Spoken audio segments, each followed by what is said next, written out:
Je connais notre pays. Je connais ses forces et ses faiblesses. Je connais aussi les attentes des populations. Ce sont ces attentes qui nous recommandent d'agir comme nous le faisons depuis bientôt 2 ans, en dépit des multiples difficultés.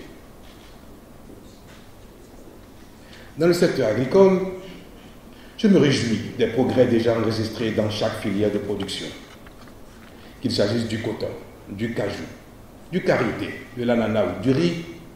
Des performances de plus en plus remarquables sont à noter. Au plan sanitaire, je ne peux malheureusement me satisfaire de ce que 57 ans après notre indépendance, notre système de santé soit si défaillant face aux attentes légitimes de nos populations. La qualité de la santé publique repose généralement sur la qualité du cadre de vie. C'est la raison pour laquelle mon gouvernement a renforcé les tests législatifs et réglementaires relatifs au cadre de vie et au développement durable. Plusieurs projets ont été ainsi soumis à votre examen, relativement notamment à l'interdiction des sachets plastiques non biodégradables et à la gestion du littoral. L'aménagement et la sécurisation de nos 125 km de plage, le démarrage des travaux de la 2e phase du projet de protection de notre côte maritime à l'est de Cotonou, c'est-à-dire d'Akwakwa à Sémékodji, sont des actions majeures engagées par mon gouvernement dans ce domaine.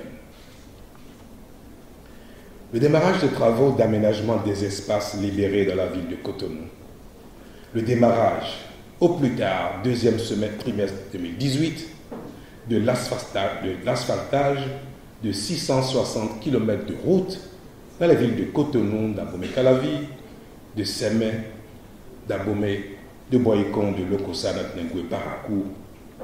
Le projet de ramassage généralisé et de traitement des ordures dans les villes de Cotonou, Porto Novo, Sémékodji, Abomey-Calavi et Ouida, dont l'appel d'offres est déjà en cours, sont autant de grandes réalisations qui impacteront positivement notre environnement pour le bien-être de tous.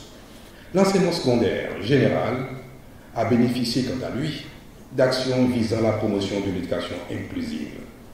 Ces 2 sous-secteurs ont bénéficié du recrutement de 6167 enseignants. L'analyse des offres de formation et l'étude prospective des nouveaux besoins du marché de l'emploi nous impose de réformer en profondeur le sous-secteur de l'enseignement technique et de la formation professionnelle pour en faire des incubateurs d'emploi.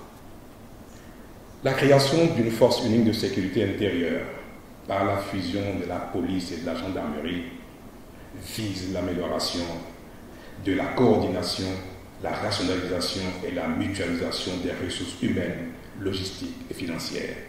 C'est le lieu pour moi de réaffirmer mon engagement et ma détermination à mener ce combat sans état d'âme. Il est d'autant plus nécessaire que la corruption a atteint depuis de longues années maintenant un seuil insupportable et constitue un frein à l'essor économique de notre pays. Aussi, l'impunité qui en assure la perpétuation ne doit-elle plus avoir droit de cité au Bénin.